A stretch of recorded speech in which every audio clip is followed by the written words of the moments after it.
Ça m'est venu, je dirais, dans ma jeune enfance de rugbyman, parce que on m'avait demandé à Brive, lorsque j'ai intégré l'équipe junior, de jouer à l'ouverture, parce que j'avais un bon coup de pied. Et donc j'avais choisi ce poste-là qui me plaisait bien, dans la mesure où on touche beaucoup de ballons. Et puis, par la suite, en équipe première, comme je me débrouillais bien, on m'a demandé de l'intégrer, mais au poste d'arrière. Alors j'ai dit, ok, je veux bien jouer arrière, ça ne me gêne pas, mais à une condition, c'est que je touche les ballons, que j'aille les chercher, que je provoque le jeu, et non pas faire comme les arrières de l'époque qui attendaient que le ballon arrive et ils le renvoyaient en touche. Le bon arrière était considéré comme bon arrière celui qui attrapait bien le ballon, était bien placé, ne faisait pas de faute de main et renvoyait la balle en touche le plus loin possible. Moi, c'était une conception qui ne me convenait pas du tout. Et donc j'ai choisi, en accord avec les jeunes joueurs du CA Briviste de l'époque, eh bien, de venir dans la ligne, m'intercaler un peu où je voulais. C'est-à-dire que je survenais dans cette ligne et j'essayais évidemment de faire la différence, soit individuellement, soit en décalant le joueur suivant, l'ailier ou le trois quarts centre, ça dépendait de l'endroit où j'allais m'intercaler.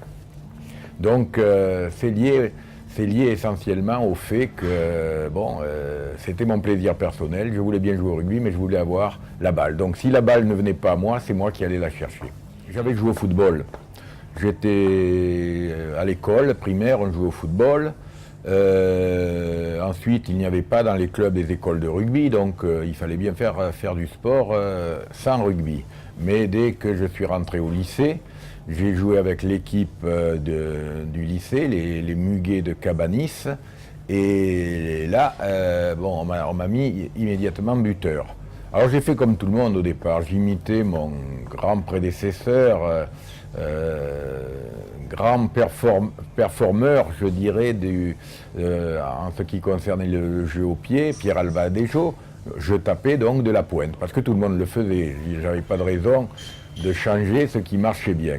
Mais moi, ça m'allait pas, parce que je me sentais pas très bien. J'avais de la réussite, mais il y avait quelque chose qui me manquait. Et puis un jour, on jouait dans la boue, terrain lourd. À l'époque, vous vous rappelez pas, parce que vous êtes bien sûr jeune, mais les ballons étaient en cuir, très lourds, et j'ai décidé de ne plus taper de la pointe, mais de taper sur le côté, comme les footballeurs. Et en levant mon ballon, en le mettant sur la boue, en fait, comme s'il y avait un tee.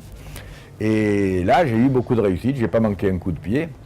Et à partir de là, j'ai continué à taper sur le côté. Et là, d'une certaine manière, j'ai été innovant parce que personne ne le faisait.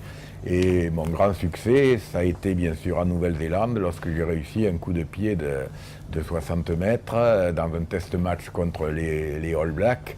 Ce coup de pied a été vraiment une référence à la fois pour l'équipe de France et puis bien sûr pour moi, parce que c'était dans un test match. Et à partir de là, que ce soit dans l'hémisphère sud ou en Europe, eh bien, les autres buteurs se sont mis à s'essayer avec ce type de coup de pied. Et puis, depuis, ça perdure. Alors, on a changé, bien sûr, aujourd'hui, les positions du ballon. On le met de la pointe ou on le met plutôt droit. Mais peu importe, ce qui compte, c'est que le coup de pied se fasse bien de cette manière, coup de pied du footballeur avec une prise d'élan qui est légèrement décalée par rapport au ballon, à contrario de la prise d'élan très droite que l'on avait dans le coup de pied de la pointe.